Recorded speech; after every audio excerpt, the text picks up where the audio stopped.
Semangat, kanan. Semangat.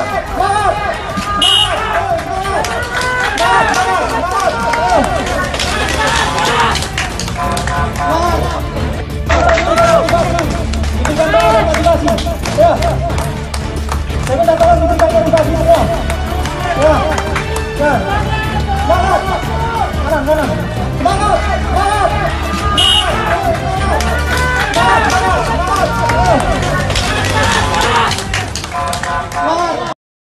Selamat malam Bapak Ibu Saudara sekalian. Bagaimana kabarnya? Pasti kita semua masih di dalam lindungan Tuhan dan kita dalam kondisi yang sehat. Pada malam hari ini kita akan bersama-sama merenungkan firman Tuhan yang diberi judul Perkataan yang Menjadi Berkat, yang terambil dari Amsal 16 ayat yang ke-24. Perkataan yang menyenangkan adalah seperti sarang madu, manis bagi hati dan obat bagi tulang-tulang. Biasanya ketika ada orang yang divonis positif virus corona COVID-19, orang-orang mulai menjauh dan mulai mencibir. Dan beberapa hari yang lalu ada kasus di mana ada seorang yang meninggal karena virus corona COVID-19 dan warga menolak jenazah dimakamkan di pemakaman di daerah itu. Sehingga terjadi cekcok, kerusuhan, dan hal ini memberikan luka bagi keluarga yang ditinggalkan. Tadi kita melihat sekilas video tentang orang yang terkena virus corona COVID-19 dan dijemput oleh tenaga medis. Orang-orang yang ada di daerah itu malah memberikan semangat dan dukungan bagi orang yang terpapar virus corona COVID-19. Sehingga semangat dan dukungan dari warga sekitar membuat orang yang terpapar virus corona COVID-19 tidak putus asa, melainkan dia mempunyai semangat untuk menjalani karantina dan pengobatan sehingga dia dapat cepat sembuh. Kata-kata yang keluar dari mulut kita ada yang bersifat sukacita, ada yang bersifat dukacita. Ini tergantung dari diri kita mau memilih mengeluarkan kata-kata sukacita atau kata-kata dukacita. Di dalam Yakobus pasal 3 ayat yang ke-5 sampai yang ke-6 dikatakan, demikian juga lidah, walaupun suatu anggota kecil dari tubuh, namun dapat memegahkan perkara-perkara yang besar. Lihatlah, betapapun kecilnya api, ia dapat membakar hutan yang besar.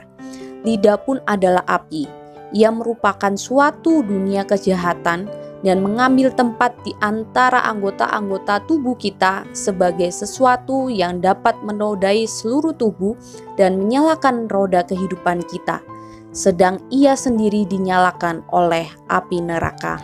Lidah adalah salah satu anggota tubuh kita, tetapi lidah inilah yang memiliki pengaruh besar dalam kehidupan kita maupun kehidupan orang lain.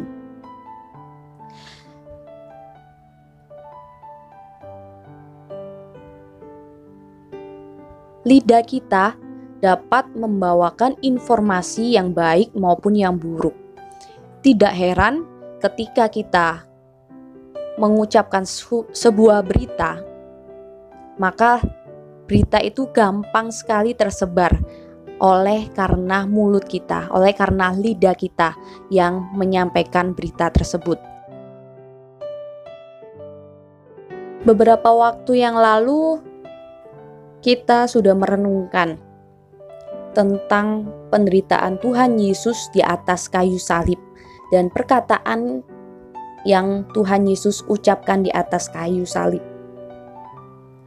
Salah satunya adalah ketika Tuhan Yesus di atas kayu salib, ketika ia dihina, dia dicaci, dia dimaki, Tuhan Yesus tidak memilih untuk mengeluarkan kata-kata hinaan, tetapi Tuhan Yesus memilih untuk mengeluarkan kata-kata pengampunan.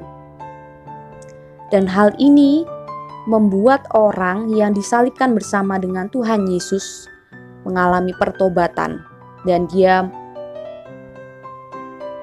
mengambil keputusan untuk percaya kepada Tuhan Yesus. Kata-kata yang Tuhan Yesus keluarkan adalah kata-kata yang bersifat positif, kata-kata yang bersifat baik, di mana Tuhan Yesus mau mengampuni orang lain yang bersalah kepadanya. Dan Tuhan Yesus tidak membalas orang-orang tersebut dengan cacian, melainkan Dia mengeluarkan kata-kata pengampunan. Kata-kata yang bersifat positif, yang baik, yang mendatangkan sukacita, membuat hati kita bersukacita, membuat hati kita mengucap syukur. Tapi ketika kita mendapatkan kata-kata yang negatif, maka hal itu membuat kita tidak bersemangat, membuat kita putus asa.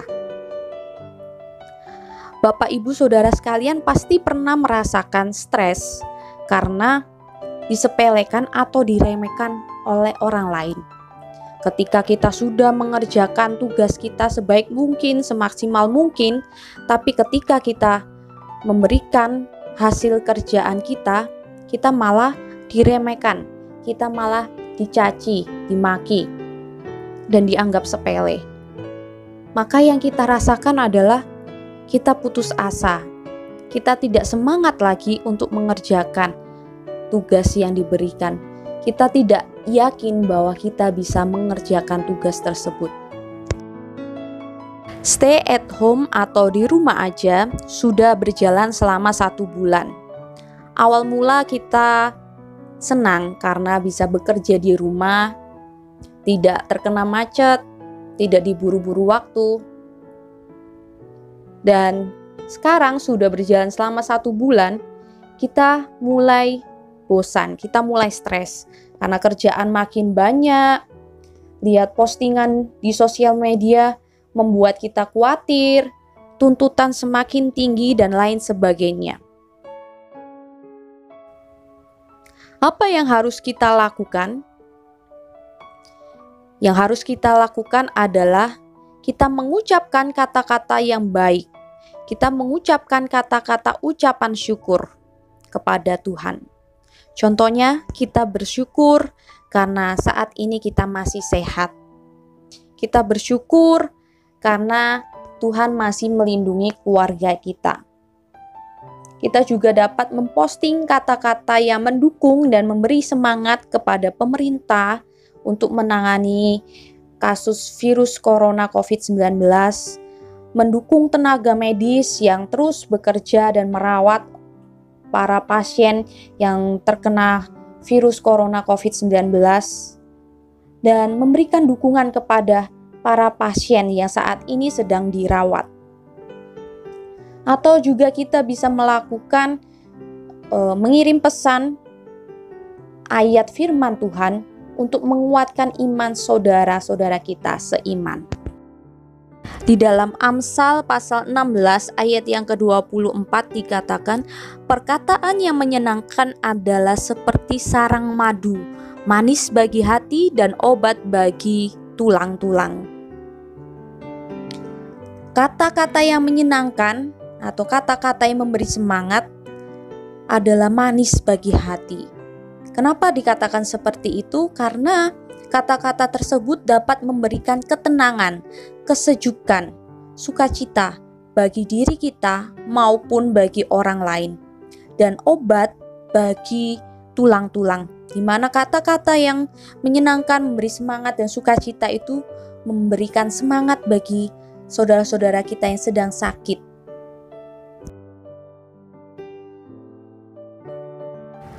Meskipun kita hanya di rumah saja, tapi kita bisa menjadi berkat bagi orang-orang yang ada di sekitar kita, baik orang-orang yang ada di rumah kita maupun rekan kerja kita, rekan bisnis kita, melalui chat atau postingan kita.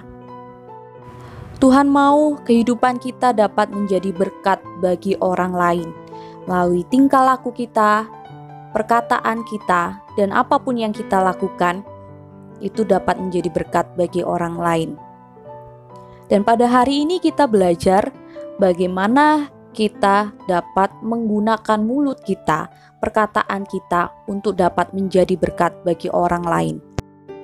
Satu kata yang keluar dari mulut kita dapat mempengaruhi seluruh kehidupan seseorang, baik itu bersifat positif maupun negatif, tergantung dari kata-kata tersebut. Jadi, pilihannya ada di dalam diri kita masing-masing. Apakah kita mau mengeluarkan kata-kata yang baik, yang memberikan pengaruh yang baik juga pada diri kita maupun orang lain, atau kita mau mengeluarkan kata-kata yang buruk, yang akan mempengaruhi hidup kita maupun juga orang lain. Firman Tuhan pada malam hari ini mengingatkan kita untuk berhati-hati dalam mengucapkan kata-kata. Kita harus menggunakan mulut kita untuk mengucapkan kata-kata yang baik, kata-kata yang membangun, kata-kata yang memberikan semangat dan sukacita bagi orang lain, bukan menggunakan mulut kita untuk mengucapkan kata-kata kutukan atau kata-kata yang menjatuhkan orang lain. Biarlah Roh Kudus memampukan kita untuk melakukan firman Tuhan ini, untuk bisa menjaga mulut kita dan menggunakan mulut kita dengan sebaik mungkin hanya untuk kemuliaan nama Tuhan. Amin.